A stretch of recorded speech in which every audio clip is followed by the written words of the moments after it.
আসসালামু আলাইকুম সবাইকে। সবাই কেমন আছেন? আশা করি ভালো আছেন।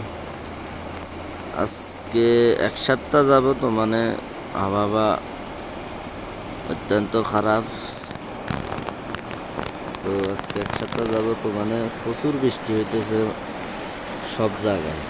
তো এখন পর্যন্ত মানে অনেক হতাহতর ঘটনা ঘটেছে। বাঙালি একজন নিখোঁজ এবং ওমানি ছোট ছোট বাচ্চা 12 জন, 4 জন সুস্থ আছে একরকম, আর 8 জনে মারা গেছে। তো এখন পর্যন্ত প্রচুর অনেক অনেক জায়গায় অনেক মানুষ মারা গেছে আবহাওয়ার কারণে। বাড়িঘর তলাই গেছে বৃষ্টির পানি নামার কারণে। তো গোড়া রাত্রে বৃষ্টি হয়েছে, এখানে পানিগুলা গোড়া রাত ধরে যাইতে আছে, এখনো এমনি রয়েছে, প্রায় 2-3 দিন থাকবে।